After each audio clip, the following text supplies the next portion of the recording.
नमस्कार, मी ललिता आसेटकर, जिल्हा परिषद वर्धा. काय म्हणताय?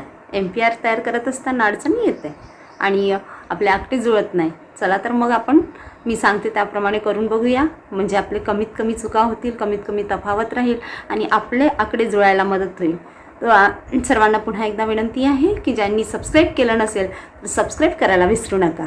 चला तर आपण बघूया की आपण पोषण ट्रॅकरमध्ये आपले आकडे कशा पद्धतीने बघायचे, SOW, MOW, सॅम मॅम हे कशा पद्धतीने बघायचा आणि कशा पद्धतीने आपला MPR तयार करायचा. आता आपण बघूया की आपण जे MPRला आकडे देतो आणि डॅशबोर्डवरील आकडे हे आपले का जुळत नाही. बरेचदा आपल्याला पोषण ट्रॅकरमध्ये आपला जो बेनिफिशरी आहे, आपला जो लाभार्थी आहे तो कुठल्या श्रेणीमध्ये आहे हे बघता येत नसल्यामुळे आपण आपल्या पद्धतीने आकडे देतो आणि त्यामध्ये आपल्याला तफावत दिसून येते. तर आपण थोडंसं बघूया की जेणेकरून आपल्याला काम करायला मदत होईल. नेहमीप्रमाणे आपण पासवर्ड, युजर ID टाकून ओपन पोषण ट्रॅकरमध्ये आपली अंगणवाडी ओपन केलेली आहे.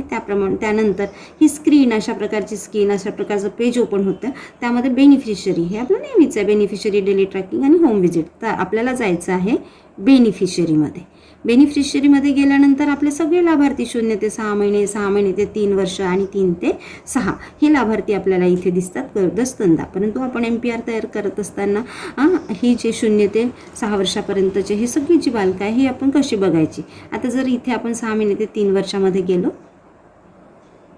तर अशा प्रकारचं पेज ओपन होते, ज्यामध्ये सगळे आपले लाभार्थी दिसतात. जसं इथे हा जो पहिला लाभार्थी दिसत आहे, याच्या अगदी एक्झॅक्ट बाजूला 3 डॉट दिसतात.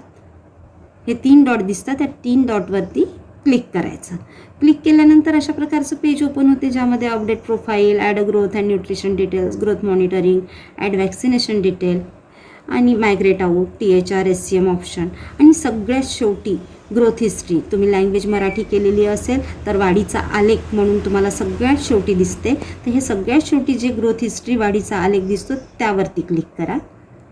त्यावरती क्लिक केल्यानंतर बघा अशा प्रकारचे वृद्धी पुस्तक ओपन होते. दिसलं? 1, 2, 3 आणि खाली याचं 3 महिन्याचं वजन, 3 महिन्याच्या वजनाची हिस्ट्री देखील या ठिकाणी आपल्याला दिसून येते. तर आपण थोडंसं ग्रोथ चार्ट समजून घ्या. हे स्टंटिंग, जे खुजेपणा वगैरे म्हणतात, हा पहिला असतो.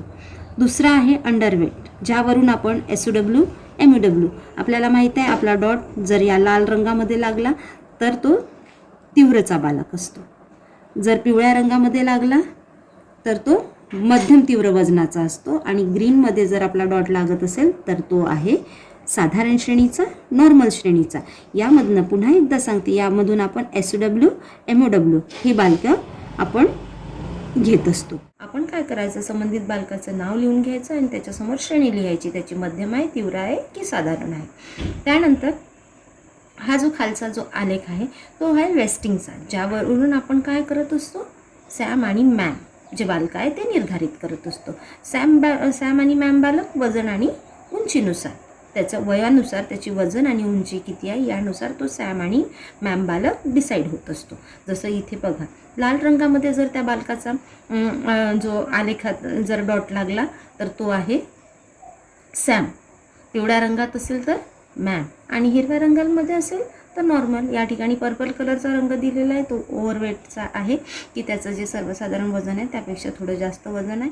आता तुम्हाला हे तिन्ही आलेख समजले असेल. पहिला आहे हा स्टंटिंगचा म्हणजे खुजेपणाचा, नंतर दुसरा जो आहे तो मध्यम तीव्रचा. आपण आपल्या MPRमध्ये मध्यम तीव्रचे बालक देत असतो, त्यामुळे हा अत्यंत महत्त्वाचा आलेख आहे. त्यानुसार आपण त्याची नोंद करायची. आणि खाली आहे हा सॅम आणि मॅमचा. खरंच तो बालक सॅममध्ये आहे का मॅममध्ये आहे का या आलेखामध्ये आपण बघायचं आणि त्याच्यानुसार त्याची श्रेणी समोर लिहायची. आणि इथे 3 मंथ्स हिस्ट्री, म्हणजे आपण जेव्हा वजन घेतलेलं आहे त्या 3 महिन्याची हिस्ट्री या ठिकाणी येते आहे.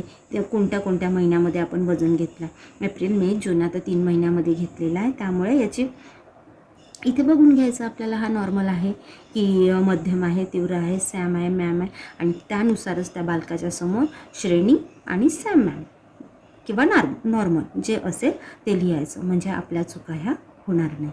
आणि निश्चितच अशा प्रकारे तुम्ही जर काम केलं तर तुम्हाला काम करायला मदतच होईल आणि आकडे पण तुमचे जुळतील आणि तुमचा MPR देखील अगदी बरोबर आहे.